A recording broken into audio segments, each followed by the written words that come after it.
3 million men.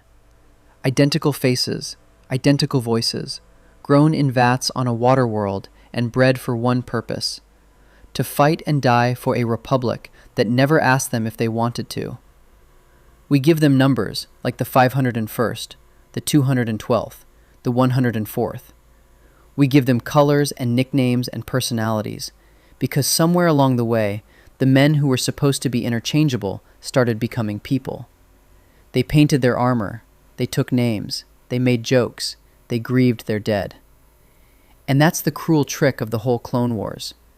The galaxy spent 3 years letting these men become individuals, letting us learn to love them legion by legion, and then flipped a switch in their heads and made them turn their guns on the generals they would have died for an hour earlier.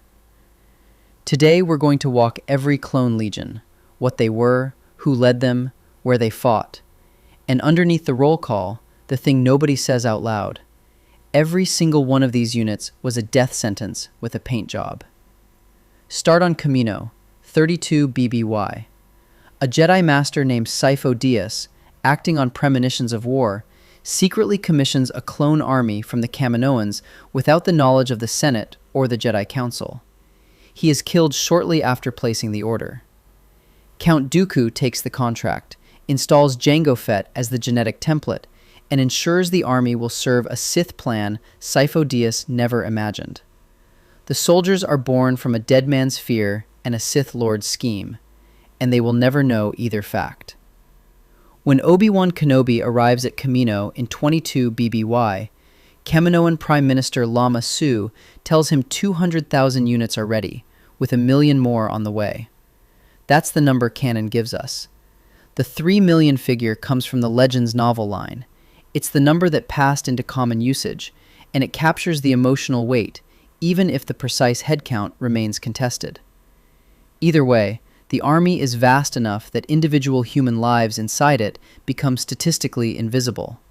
That's the point. The Kaminoans modified Jango Fett's genome in 2 ways that mattered most. First, they made the clones more docile, more obedient. Second, they grew them at twice the normal human rate, reaching full physical adulthood in 10 years instead of 20. A clone at the Battle of Geonosis was chronologically 10 years old and physically 20. By the end of the war, 3 years later, the men carrying blasters through the Jedi Temple were biologically in their mid-20s and chronologically 13. And under Republic law, they were property. Not soldiers with rights, not citizens, not even conscripts. Current canon is explicit. Clone troopers were property of the Galactic Republic. They owned nothing. Not their bodies, not their time, not their lives. They built personalities anyway. The 501st Legion wore blue markings and served under Jedi General Anakin Skywalker, with Captain Rex, designation CT-7567, as their effective commander. Official records describe them as a tight-knit squadron known for strength of character and unwavering loyalty, which undersells it considerably. These were men who fought at Christophsis, at the Second Battle of Geonosis, at Umbara, where they arrested a fallen Jedi general for treason against the Republic rather than obey an order they knew was wrong. Among the named 501st troopers, Fives, the ARC trooper who would nearly expose everything; Jesse, with a Republic cog tattooed across his face; Kix, the medic who kept men alive and would outlast all of them; Hardcase, who gave his life to destroy a separatist supply ship on Umbara. Near the siege of Mandalore, the 501st repainted their Phase 2 helmets to mimic Ahsoka Tano's Togruta facial markings, an unsanctioned act of collective loyalty to a commander the Republic had discarded. Men who were property, choosing how to honor someone they loved. The 212th Attack Battalion ran orange markings and answered to Obi-Wan Kenobi, with Clone Marshal Commander Cody, CC-2224, as his second. The record calls Cody a natural and practical leader, and his service bore that out. The 212th held at Christophsis, liberated Ryloth, survived the catacombs of Geonosis, and broke separatist lines on Utapau. The unit specialized in full frontal assaults and siege breaking, which is a clinical way of saying they were the people Obi-Wan sent in first when the position needed to fall. Cody and Obi-Wan had 3 years of dry jokes, mutual trust, and something that functioned like friendship. On Utapau, Obi-Wan handed Cody his lightsaber before descending to fight Grievous. Cody handed it back. Minutes later, Order 66 arrived. His loyalty was eclipsed by his clone indoctrination, and he ordered his troops to fire. No hesitation shown on screen. The man who handed back the lightsaber called in artillery on the man who trusted him enough to leave it behind. The 104th Battalion, the Wolf Pack, operated under Jedi General Plo Koon, with Commander Wolf, CC 3636, leading from the front. Their armor began as maroon. After the Battle of Abrogado, where General Grievous's superweapon, the Malevolence, wiped out nearly the entire Wolf Pack, the survivors, Wolf, Sinker, and Boost among them, repainted their armor gray-black with white wolf motifs. Not because Command ordered it, because their brothers were dead and they needed to carry that on their bodies. Plo Koon personally led small Wolfpack detachments into high-risk engagements throughout the war. In the second episode of the Clone Wars, a clone sergeant tells Koon that they're just clones, meant to be expendable. Koon's response, that they aren't expendable to him, is the cleanest statement the show ever produced about what was at stake. Koon died during Order 66 when his clone pilots shot his starfighter out of the sky. No confrontation, no warning, just trusted escorts and a burning wreck. The Coruscant Guard wore red and served as the Republic's capital security force under Commander Fox, CC 1010. Elite shock troopers who guarded senators, secured prisons, and policed the city where the Senate debated whether to fund more clones. Fox killed Clone Trooper 5s on Palpatine's direct orders in 19 BBY, a brother, shot down to protect the secret the chips contained. The Coruscant Guard helped implement Order 66 on Coruscant itself. Fox survived the purge. The Empire had him killed anyway. Darth Vader snapped his neck after Fox's men accidentally fired on Vader during a Jedi hunt. The man who executed a brother to preserve the Empire that replaced him. Beyond these 4, the named canon units thin out fast. The 41st Elite Corps served under Commander Gree, CC 1004. The 327th Star Corps served under Aayla Secura and Commander Bly, CC 5052. The 91st Mobile Reconnaissance Corps specialized in fast-moving speeder bike operations and answered to Commander Neo, CC 8826. The 21st Nova Corps, sometimes called the Galactic Marines, fought under Ki-Adi-Mundi and Commander Bakara. The 332nd Company formed late in the war as a subdivision of the 501st, their helmets painted with Ahsoka's facial markings for the Siege of Mandalore. Clone Force 99, 5 genetically modified clones with mutations that made them exceptional and made their inhibitor chips largely ineffective. And then the math takes over. The Grand Army's organizational structure in Legends records 320 legions, each nominally 9,216 troopers. Current Disney canon doesn't state a total legion count, but either way, only 7 units in the entire series got meaningful screen presence. 7. The rest, hundreds of unit designations implied by organizational math, armies deployed to theaters the Clone Wars never visited, battalions that held or broke or bled on worlds that didn't get episodes, have no names we know, no commanders, no personality. They are the forgotten by definition, and the forgottenness is the evidence. The silence about them is exactly as loud as their absence deserves. In 19 BBY, Palpatine transmitted Order 66.